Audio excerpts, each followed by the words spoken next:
Welcome everybody to Museum Maze. I'll begin by introducing myself.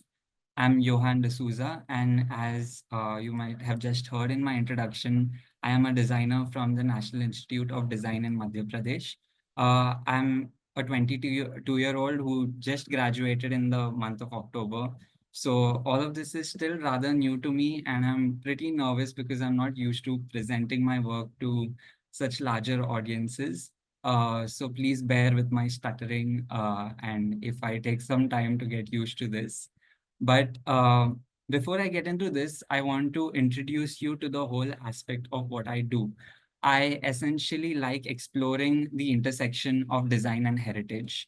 So in simpler words, it is basically uh, trying to use my design practice to make heritage and history and historical information much more approachable. Now, I, as a person, was not always interested in history. Uh, and all of my schooling years, I never really looked at it as an interesting subject at all. But suddenly, over time, I have developed a strong liking and an affinity towards heritage. And until I was asked to do a talk on it, I never really reflected on why exactly that happened. So when I started thinking about it, I realized that for the longest time, I subscribed to this stereotypical thinking that history is boring. And I did not like it in school at all, as I mentioned earlier. So when I became a designer, my core goal became to address this issue on making history more approachable and engaging. So I reflected a bit, and to explain to you why I like history so much, let me illustrate it with a little bit of an example and tell you what changed in my views and my opinions towards history. So this right here in the center, if you can look at my cursor, this is a broken capital of a Corinthian column. Now, on the left side of the slide, you can see these are called Corinthian columns. They are a part of the classical Greek architectural style. And Corinthian columns are really famous for these particular leaves that you can see all over it. On the right side, I've done a little illustration to sort of understand the structure of the capital of a Corinthian column. Capital as in the crown, the topmost part of the column. So when you look at this, a bunch of Just questions want to start catch coming to up. your Yeah, mind. yeah. I think June of So 20 the April first when we question gave that our comes to last your meeting. mind Uh, is, why are there leaves on it? Okay, so the first question that comes to your mind when you look at this column is, why are there leaves on it? Now, there is a whole story behind it. Back in the ancient Greek civilization, a Greek architect was looking at the grave of a young Greek girl where there was a basket filled with toys that was just left on the grave. And over time, a bunch of acanthus leaves, which was a local variety of plant, started creeping and weaving itself through this basket. And eventually, it formed this pattern of leaves flowing out of this basket. And that design inspired him to create the Corinthian column. The idea came from the city of Corinth, an architect in the city of Corinth. And today you get to see this idea, a remnant of this idea in the city of Old Goa, just scattered around randomly with no context at all. So from this story, we clearly understand that this is a Western import. It is sort of a Western concept that has come into Goa, and that brings up another question in your mind: that why is this Western idea in the city of Old Goa? So, Goa was for a very long time, for around 400 years, colonized by the Portuguese.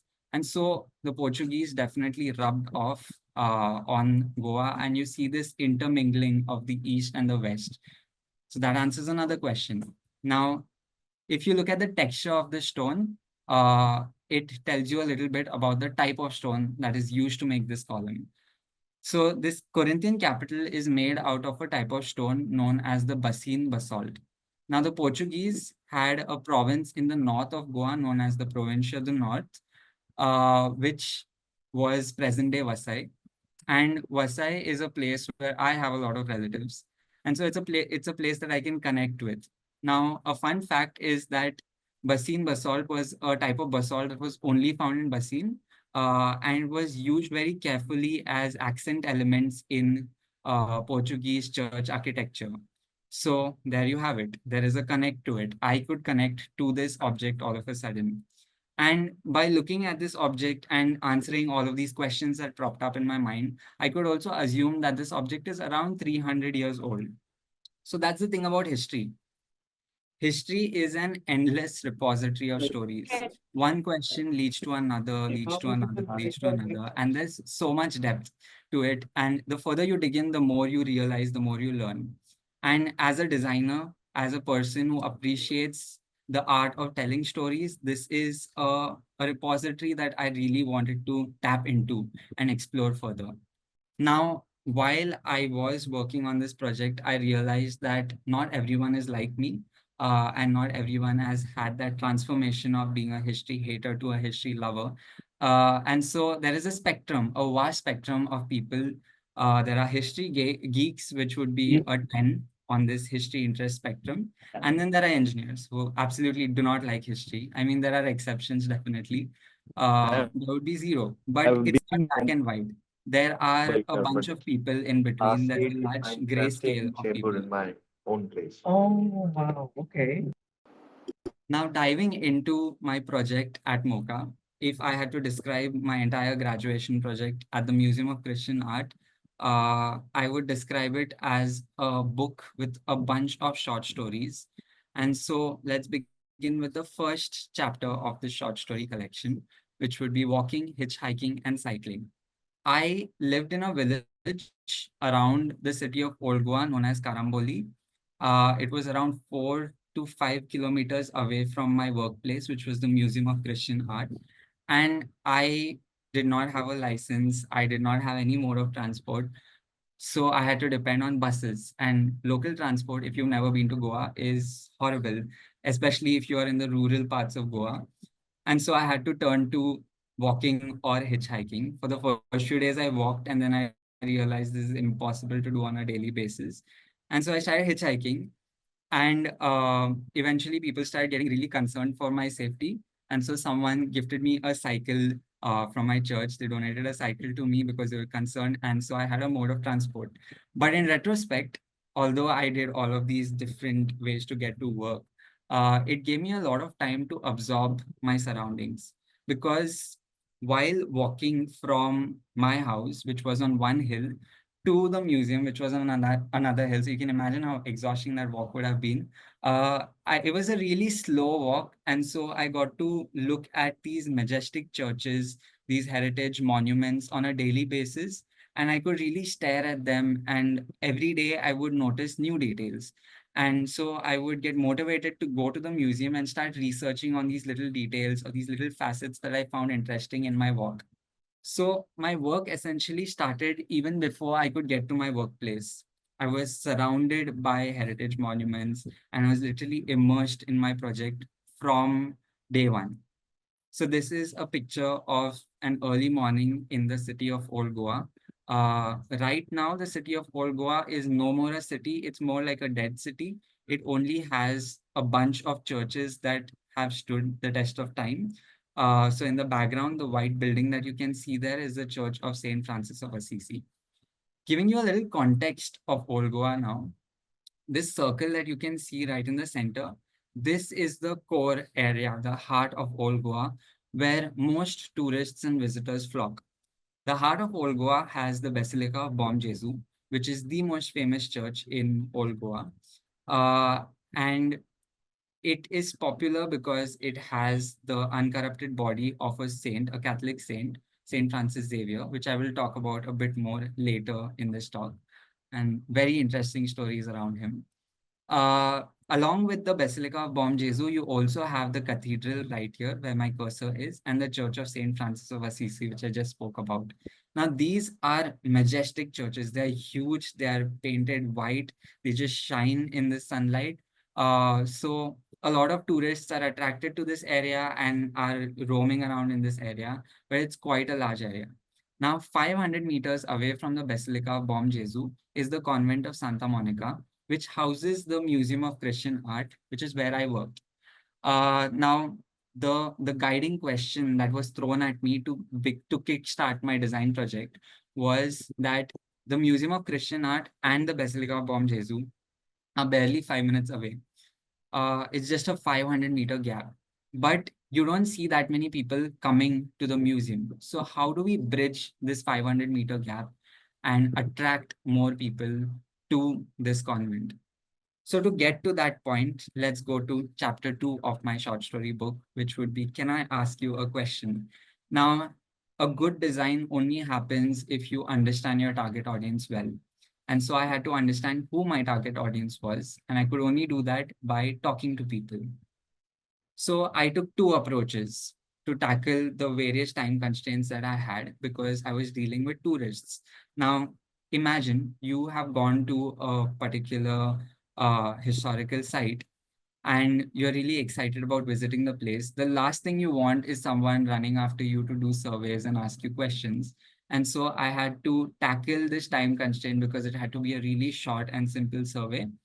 And so I took another approach, which was naturalistic observation, which is when you watch people in that particular area interacting with these heritage monuments, interacting and engaging with the architecture, with the art, sort of eavesdropping on their conversations, understanding how they're reacting to certain things, and what their feedback is to this entire process. One such instance of eavesdropping on someone's conversation, or rather being a part of a conversation, was when I was in the Basilica of Bom Jesus, and I had my museum ID card on. A bunch of young boys walked up to me and they asked me, Bhaiya, mummy kidhar hai? And I was extremely confused because I have never heard about a mummy in India. But a Catholic auntie at the souvenir store behind me overheard these people asking this question to me, and she yelled at the top of her voice, "वो mummy नहीं, वो Saint Francis Xavier है." And to this day, this memory is etched in my head because of the sheer lack of misinformation, the sheer lack of information that exists right now, where people don't know that the body of a venerated saint is not a mummy, and this has become an entire attraction. So they don't really know what they're even looking at. Another thing that I did while I was conducting my surveys and naturalistic observations was analyzing the data and my observations. I love procrastinating while looking at maps. You know, I can, when I want to waste time, I just open Google Maps and zoom in and stare at maps and the area that I'm in or cities that I really like. It's a rather weird habit, but it helped me in this project because I used that skill to sort of map and understand and plot the different types of information that I was gathering. For example, over here, I have plotted the different kinds of routes that they take to come to the major points in Old Goa. And the different colors that you can see sort of define the density of tourists in those particular areas. So these can help me identify places where we need to intervene and be a part of the audience's journey. Now, post that, I practiced a design exercise, which I'm not going to get too deep into. Uh, it's known as the user journey mapping, which is essentially observing based on your observations of what the users do. You sort of trace and track and plot every single decision that they make in their entire journey in Old Goa. And you try to plot what they were feeling, what they were thinking, who were the different people that they were interacting with, and the different communication touch points, essentially points where we could interact with them. And what are their pain points? What are the things that they are not happy about or that they would want to be improved in this entire journey? Now, this helps in the idea generation phase where we come up with ideas that are more that are tailored to the user's needs rather than what I as a designer want. So this helps me put myself in my audience's shoes better. So in short, this lengthy process helped me understand the core problems that visitors are facing in Old Goa. That takes us to chapter 3, which is brown water and Goan summers. Now, I moved to Goa in the beginning of the winters. And so the weather was rather pleasant and everything was really nice in the start. But eventually, the summers began. And with the onset of summers, I came across rather unpleasant gifts from the Goan summers. There were a lot of water problems. One being that someone in my colony decided to do some water repair work. And so they ended up damaging a main pipeline that ended up getting contaminated. And so all the water that we were getting for at least 2 to 3 weeks in our houses were contaminated and extremely brown.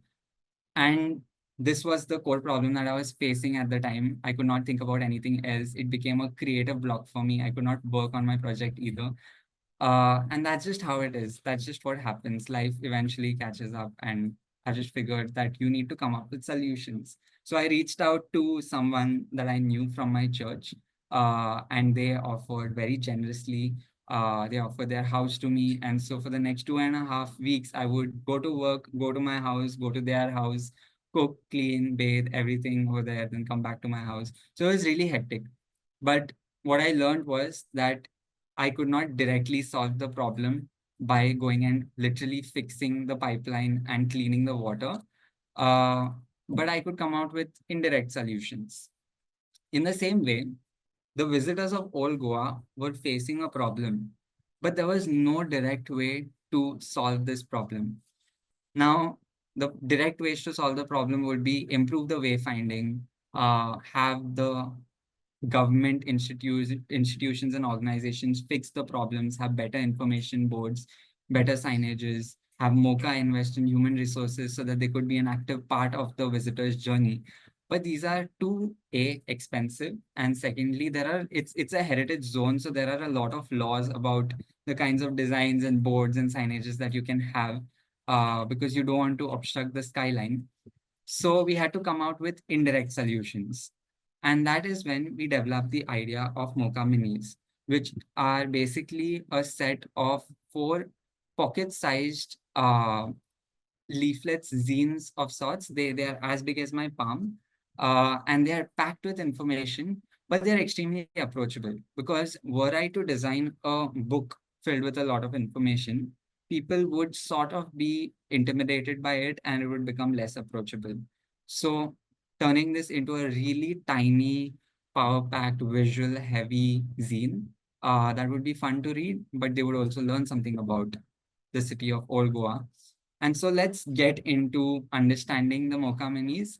While I will try my best to explain it to you and provide an experience that you can, imagine what it's like. I would definitely recommend going to the Museum of Christian Art in Old Goa whenever you're visiting Goa, and check these out. They're on sale over there. And understand the product because it's a very tactile thing. You're supposed to interact with it to have a better experience. But yes, I'm going to try my best to make this a fun presentation. Let's begin with the making of the Heart of Old Goa. The first MoCA Mini was the Heart of Old Goa. The Heart of Old Goa is the Basilica of Bom Jesu, which I had spoken about earlier. Now, like I mentioned, there were a few problem areas that I identified through the visitor's journey, which was that people were, first of all, not getting enough information about the place. And that's why incidents like Mummy Kidhar Hai were happening. The second thing was that people were not even realizing that they saw the tomb of Saint Francis Xavier. So let me provide a little context. The Basilica of Bom Jesu has a really beautiful tomb which was built around 400 years ago. And it remains to this day in a pretty good condition in the Basilica. And that houses the uncorrupted body of Saint Francis Xavier. And it is a fabulous work of art with a very interesting story, which I will talk about later. But people are not really getting a complete view of this tomb. They're not realizing that they're looking at a work of art, something that's one of a kind in India. Another thing was that in general, because people did not really spend sufficient time because of lack of information, they overlooked this monument. So let me take you through this entire zine. As you look at it, this is the cover page, really tiny. It opens up to providing a little context. Let's take a little trip down a few centuries ago. It is the year 1624, and the city of Old Goa is in a very festive mood. Back then, it was the city of Goa, the capital and the trade hub of Goa. And there is this word that has been spreading that Father Francis Xavier, a Christian missionary who was widely recognized as Goenza Sahib, was declared a saint. Now, he had died some 50 odd years ago, and he died in China, but his body was eventually brought to Goa because Goans venerated him a lot. And now he was declared a saint. So this was a really special occasion. A few years later, this particular tomb that this body was, this casket that this body was resting in, was a very simple silver casket. And a Italian priest that was visiting the city of Goa was like, why is this body in such a simple casket? This is a saint's body.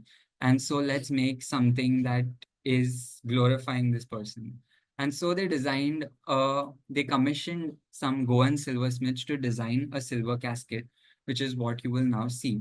The upper half of this tomb right here is the silver casket, which is a fabulous work of art designed by Indian and Goan silversmiths, which has 32 silver plates of the different incidents and episodes in the life of Saint Francis Xavier.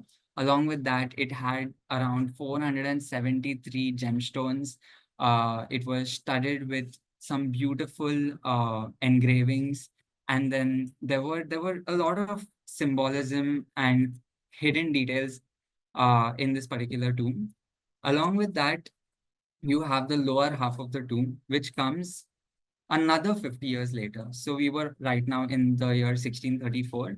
Now let's move to the year 1680s. The body was resting in the silver shrine in this beautiful casket that was created by Goan silversmiths. And another Italian priest comes. A lot of Italians were visiting Goa at the time. And this Italian priest takes the pillow that the saint's head was resting on top of and takes it all the way to Tuscany and gives it to the Duke of Tuscany in Italy. Now, the Duke is overjoyed with this gift, and as a sign of gratitude, he commissions a large marble pedestal, like a large marble stool, to be designed for this silver shrine in which the saint's body was resting. And so the lower half that you see was made 50 years after the silver shrine was created and was made in Italy, in Tuscany. And then it was dismantled into 65 boxes and shipped all the way to Old Goa. Then they realized that the pedestal was too large. And so they scaled it down a bit and they reassembled it in the Basilica of Bom Jesu. And that is what we see to this day in that particular church. Now, the story is really interesting, and there are a lot of other details to it, which you could definitely find in the MoCA Mini. But let me take you through the design process of how we came to this point and how we created this particular tomb's illustration. Now, the illustration that you just saw was made by me and painted by me. It was because we realized during the research process that there is a large dearth of visuals for this particular tomb because it's a very overlooked monument. The last illustration or any sort of visual that was created of it was in the year 1878. And the most recent visual that we created was in the year 2024 by me. And so there's a large gap in that time. And so that's why we realized that this would not just be uh, for tourists, but it could also be very useful for researchers, for people working in institutions and organizations. Another really helpful resource for us was from this book called The Jesuits, Goa and the Arts. The close-ups that you can see on this presentation on all sides, the silver work, the intricate details, they were a really good reference point for me because we could not really go to the Basilica and click pictures because it's not allowed. So we had to depend on me live sketching or using these pictures by this photographer, David D'Souza. So I would go there, live sketch whatever I am noticing, look at the pictures that we had, again, sketch a few things. And I started sort of piecing this puzzle together. And it eventually started forming a complete image in my head. And I started creating a line art and a color block version that you can see on the screen right now. And eventually it turned into this final sketch that we created, which is in the MoCA Mini and was used by the exposition committee and several other places. So it is really useful in that sense, and it is coming in handy for a lot of other work other than the MoCA Minis.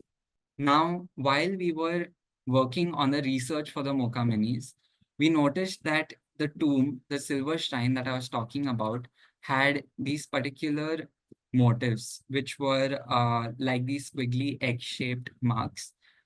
Now, we did not know what these were called, but they looked like trumpets or horns out of which fruits and flowers were flourishing out.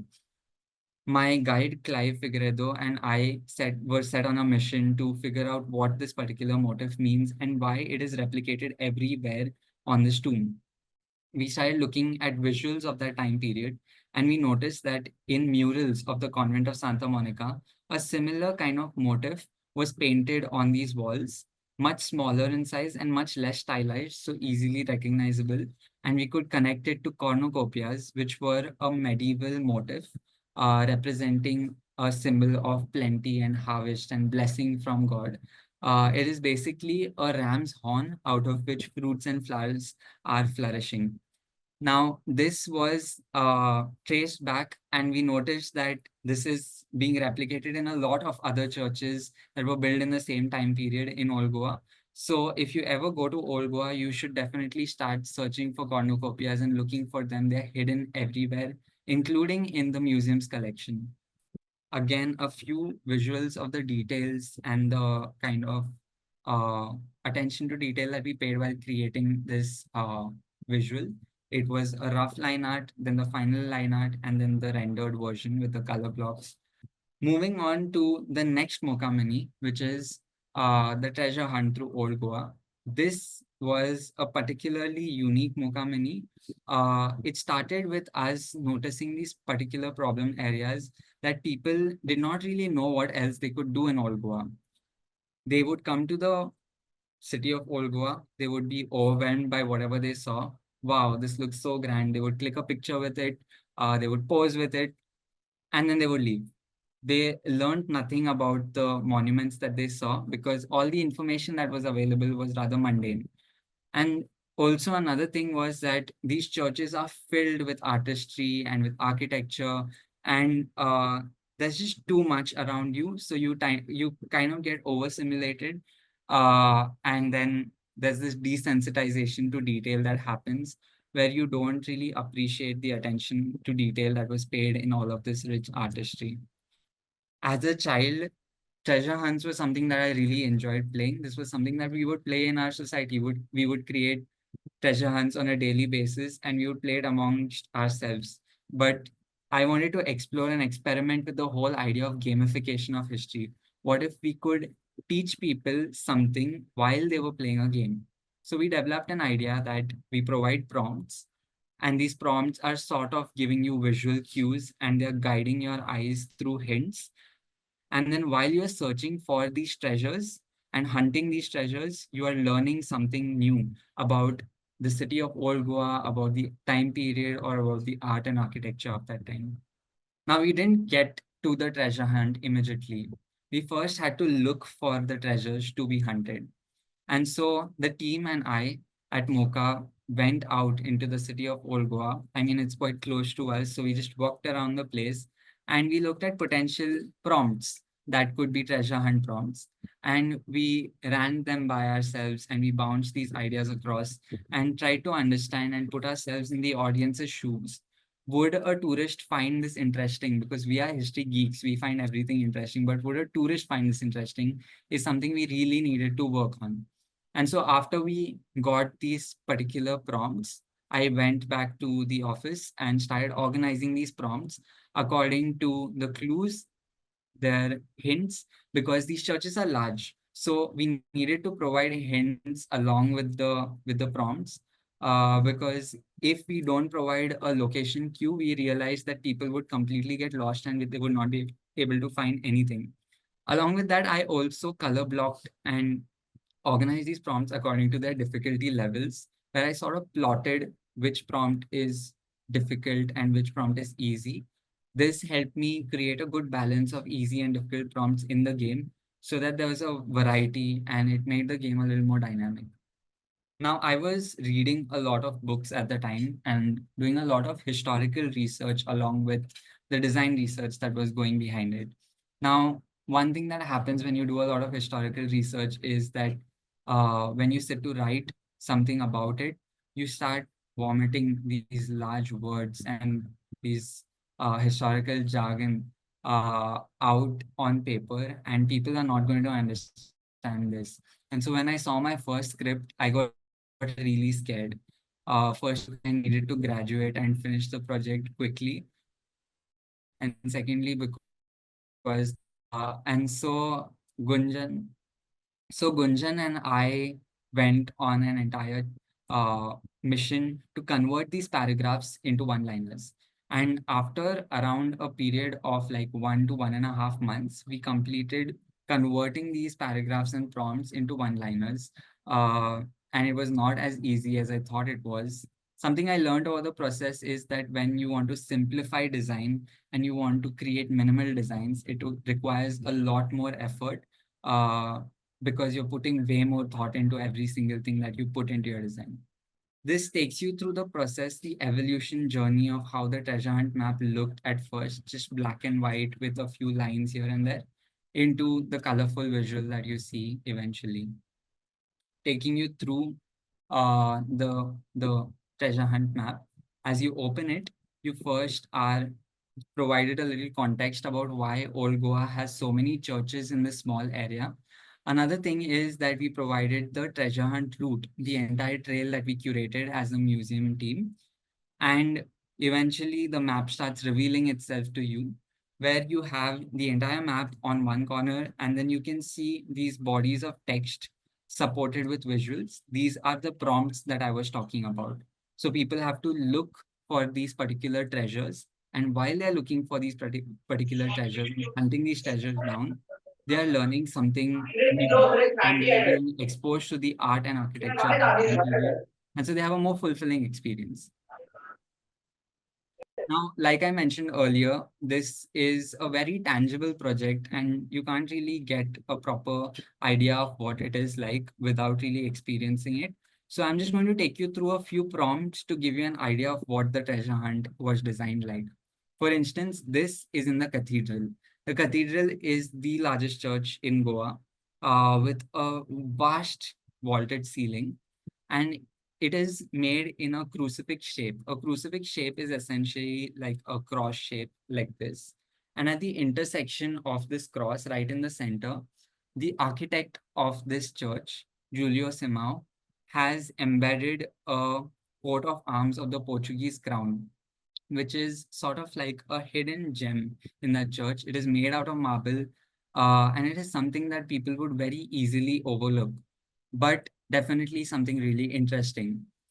Now, to explain how the treasure hunt works, this was the prompt that we provided. Can you find this hidden symbol? Can you find the symbol hidden away somewhere? And then we provided a location cue because the church is so vast. So walk towards the grand ceiling in the front of the main altar. And along with that, we provided a visual reference of what that particular symbol looks like. And so it sort of guides people into trying and understanding a hidden facet of this church. Another thing was that people tend to assume that these churches were built by the Portuguese. No, the Portuguese commissioned these churches, and they hired a lot of Goan and Indian craftsmen to execute their designs. And so what you see is a lot of Goan and Indian influence being exerted on top of all of this artistry, because these European designs were brought to Indians and to Goans, and they would interpret it in their own way, in their own style. And so you have this whole new Goan style of art and architecture being created. So one such instance is the Church of Saint Cajetan, a really beautiful church that you must visit. It has this particular structure which you can see on the right side of the screen. It is known as a pulpit, which is found in all Goan churches of that time period especially. A pulpit is where the priest would go and preach. It would lift you higher, and so it would sort of amplify the voice during the sermon. Now, this pulpit is crammed with a lot of artistry in most churches. The Church of St. Cajetan's pulpit has these particular casual motifs that you can look at. If you see these motifs carefully where my cursor is, I've marked it in pink in my illustration. So it shows you thought process and the psyche of the artists of that time period. The artists of that time period were recently introduced to cashews as a fruit because it was just brought from the south of America uh, to India by the Portuguese. So it's a new fruit, and these artists are sort of including it in the vegetal forms, in the fruits and flowers of what they are creating. And so it's a hidden detail again that no one would have noticed unless they did a treasure hunt like this. Now, the Museum of Christian Art does this very interesting thing known as a heritage walk every Sunday, every last Saturday of the month. I'm sorry. And basically, what they would do is they would explore the different churches of Goa built in this time period, uh, not Old Goa, but the whole state of Goa. So there's a vast territory to really look at. And when we would go for these heritage walks, they were led by one of my other guides, architect Noah Fernandez, who would give a lot of insights into Goan church architecture. And, there was a lot of depth in the research that was done for these walks. And I would do a lot of sketch noting in the process to try and remember all of this information. So this is one such spread from my sketchbook where I was sketching the facade of the church in Bati and Kurka and the altar. And in the process, I started understanding that there was a pattern forming in all of the churches that we saw in Goa as a state. And so I was set on a mission that I want this nature of depth in research that MoCA has to reflect in the work of my project. So all of these icons that you can see, these tiny little icons in the map, have a very interesting process behind it, which is what I'll take you through. So like I mentioned, the churches of Old Goa and the churches of Goa have a pattern. Now, this pattern is what I was set to derive. So I derived a church icon formula where essentially I sort of understood what are the different features that you need to capture the essence of a church without actually making a detailed sketch of the church facade. So, for instance, this is the Basilica of Bom Jesus, like I had spoken about earlier in our talk. This is one of the more famous churches in Old Goa, this image on the left side. So if I want to create an icon for this church, what I will do is I will first capture its silhouette. The silhouette is the shape of the church facade. On top of the silhouette, I will superimpose the sequence of voids. Now, the sequence of voids is an architectural term which basically describes the holes in a shape, essentially. So the holes in this shape would be the door, the windows, the oculus, the circular oculus here. So most Goan churches follow this particular sequence of void, which I have mentioned on the top, which is a trigram relief. Then there would be a circular void, then a rectangular void, and then an arch door. So I understood the pattern of the sequence of voids in this church, and then I superimposed it on that silhouette. Then I looked at the finials. Finials is another architectural term for these tiny little things that you can see where my cursor is pointing at the top of a facade or at the top of any particular structure. They are decorative elements generally, and in every Goan church, there will be a minor variation in the finial. So in the basilica, you will see a globe and a rectangle.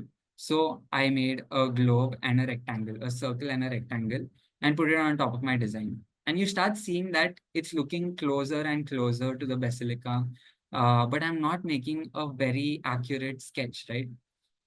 And then I look at the iconic detail. Now, every church in Goa will do something different from every other church because they want to make it unique. So that particular iconic detail in the basilica is the ellets over here that you can see. These lines, they sort of stimulate conch shells. That's what they're derived from. And so once you put the ellets on top of the basilica's icon, it immediately starts looking like the church. But like I mentioned, this is not an accurate drawing. But the essence is captured. And that is what I wanted to derive from the church icon formula. Now, coming to the end of this short story book, which is chapter 4, a Mapsa Market bag full of memories. So, the entire process of doing this graduation project uh, definitely came with a lot of creative blocks. But one thing that I realized was that I could not call this my own project at all because so many people contributed to this project coming to life. The team at MoCA was actively involved and they looked at it as a project of their own. And there were people in my church, my parents, all of them were so actively involved in this entire process. And so, although there were a lot of challenges and creative blocks and brown water contamination stories, there were a lot of memories that were made in the process. And so, I want to talk about a few key takeaways before I end this talk, which I hope that all of you can leave with. The first would be is to look for stories around you. Uh, in the current global scenario and in the current national scenario, uh, with heritage monuments disappearing from lists, from conservation lists, and people getting desensitized to the things around them, it is so important for us to very consciously spark curiosity in ourselves. And so the next time you come across or engage with your local heritage or an old building in your area, I wish that you would ask a question and sort of understand, be curious about why this building is in its current state, who are the people that lived in it, why is it the way it looks like, what is the architectural style, because there is a lot of information, there's a vast body of work everywhere, and there are people doing work on this. So look for the stories around you. And the second thing would be to let the plot thicken. If it weren't for all of the challenges that I faced, like I mentioned earlier, my design process wouldn't have been this innovative because things were happening in my life and in my creative journey. uh, I came up with more and more interesting ideas in the process. And so, the more the challenges there are, the more the obstacles that are thrown at you, I feel like the plot is going to get more and more interesting. And maybe you will also have a really interesting story to tell. And eventually, somewhere, someday, someone will invite you to do a talk like this. So, thank you so much for having me. I hope you had a nice time. And yeah, I can breathe now.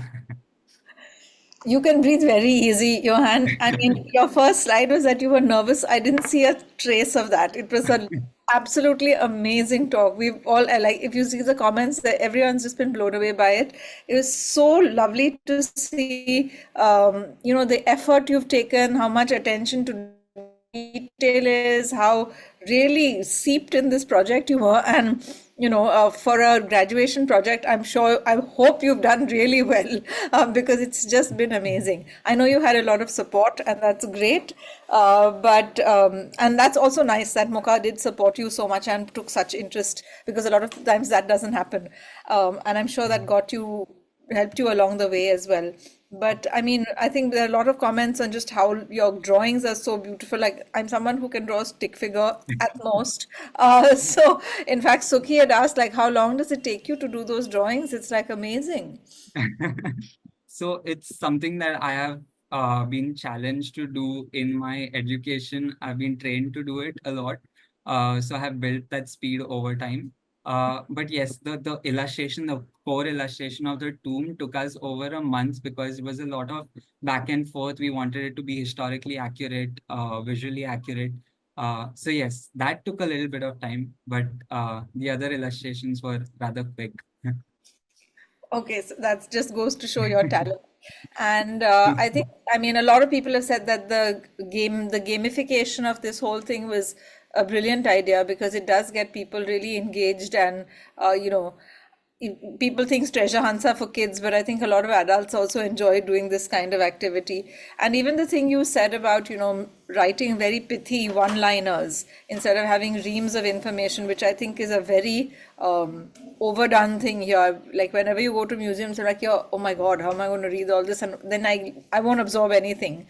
So I Yeah. think that the less is more concept is great. And it's less is more, but there's definitely more work to make it less. Yes, So yes, yeah, definitely. so that's true. That's true. Um, So, Jyoti has asked that at the start you spoke about a basket or a grave and like a toy basket, and there was a grave, and but there was a lot of audio disturbance. Could you tell that story again? Okay, so this is sort of like an oral legend that goes around the creation of a Corinthian column. I'll just go back to that slide. Give me a second. So I was talking about why there are leaves on a Corinthian column. Corinthian columns are essentially a classical order from the ancient Greek civilization that the Romans then revived, and then it came back in neoclassical architecture. Basically, Corinthian columns originated from the city of Corinth in the ancient Greek civilization, and an architect at that time was looking at a grave of a young girl uh, that was adorned with a basket filled with toys. And the basket was just left there, and a local variety of a creeper known as acanthus started overgrowing and weaving itself through this basket. And so he was inspired by this whole visual of leaves flowing out of this basket. And that is what derived the capital, the crown of the Corinthian column. And so I was talking about how when you dig into objects around you, you start seeing that there are so many stories hidden inside of it. Thank you. Thank you for repeating that. Okay, there are a couple of like questions about, uh, I think St. Francis's body. Like, aren't saints mummified, or is there a difference in embalming and mummification? And somebody actually is saying, Sabira is actually saying that Francis Xavier's body is alive and not mummified, and he's considered to be a living saint. So, do you have any light to shine on that? So a lot of my research was pertaining to the tomb and not the Saint Francis Xavier in particular. But it depends on it's a thing of faith, right? So for that reason, we use the word uncorruptible body, and people believe that his body had never corrupted and it was never embalmed, and there's no embalming procedures that have been done on it, and it has No. just been left on by itself and it has remained in that condition. Yeah. Okay, was there an like an uptick in tourist traffic because of all these MoCA Minis and all? Did you see a change with all your interventions? So when you design something, calculating the impact that the design has is a whole other project in itself. But Yeah. from just conversations, we have understood that people have received it well. The time we announced the project, that we launched the project, was during the exposition of Saint Francis Xavier, which happens once in 10 years, where they bring the body out, Yeah. and so it as it is attracts a lot of people, and so it just was a good time to launch and expose the product out there. So at that particular point, it was definitely well received. We've tried our best to push it as much as we could and market it as much as we could. But yeah, definitely, there's a lot more to do to get it to its peak. And somebody has asked, is the museum a part of the school curriculum in Goa? Do schools come there?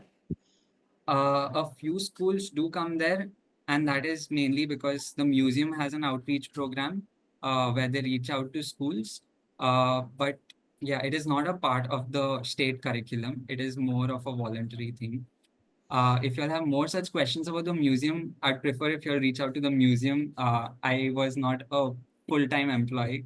No, absolutely. We'll do that. And it should be. I just think it should be. And all the things you've done, really, schools, it would be brilliant for school kids to have such a different take from how it's sometimes taught in school. Yes. Um, So, Vidya has asked that there are the artifacts like the Madonna with gold earrings, which show Madonna draped as in a sari, and in regional jewelry. And so, did you see a lot of that cross-cultural stuff in your work? Yes. So, like I mentioned earlier, the MoCA Minis were a set of four zines. But in this presentation, because we had only that much time, I didn't want to bore you all with taking you all through all of them. That's a lot to talk about. So, Yeah. the fourth one talks about the artifacts in the museum and the highlight store of the museum. And in that particular zine, I explored this whole thing of how East meets West. The museum's collection in general is a great place to explore that concept because they highlight a lot of the Indian influences and Goan influences in Christian art. Like the example that you just spoke about, there is this one particular artifact that is created, that is sculpted out of ivory. It's this tiny. It's known as Nirmala Mata. It's essentially the Immaculate Conception Virgin Mary, but she is shown in a sari, draped in a sari, standing on top of a lotus, with a typically Hindu-like looking crown, Indian-looking crown rather. So very interesting cross-cultural references that you can explore. You can check it out on the museum website as well. Okay. I think there's one last question about that you did your degree in Bhopal. Yes. And so what difference, like architectural design did you find with Goa and Bhopal? Because Bhopal also has a lot of history. Okay, so I'm not an architecture student. I just have an interest in Oh, just architecture, but from just from what I you can answer noticed. this question. Yes. Yeah.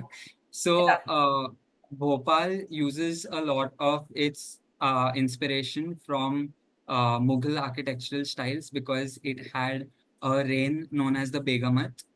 They were basically Nawabs and Begums that that propped up post the fall of the Mughal Empire. And these were sort of mercenaries who were influenced by the Mughals, and they were influenced by the Rajputs, they were influenced by the Malwa Plateau architectural styles. And so it's a mishmash of all these styles. It's very innately Mughal in the way it looks, with a few Rajputana style touches to it. Whereas Goa, on the other hand, has this experience, a very different experience compared to the rest of India, because it is interacting with Portugal. And so you have a lot of these architectural styles, these ecclesiastical architectural styles coming from Rome, coming from France, that are being introduced to Goa.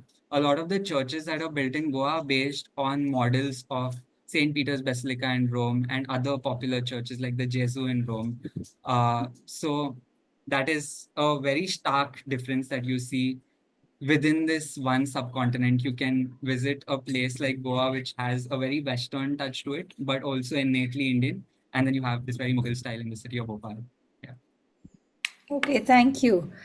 I mean, it's just been a really brilliant talk, and I think Ruth has summed it up perfectly by saying that you have a wise head on very young shoulders, and it's been brilliant. I think I think you can get rid of all your nervousness, like I said at the start. It was really fascinating, and everyone has really enjoyed it. Thank you all for being there. And I'm sure we will have more associations with Khaki and you, Johan. And Yes. thanks once again for your time. Thank you, everybody, for your time. And we hope to see you next Saturday. Good night. Thank you so much.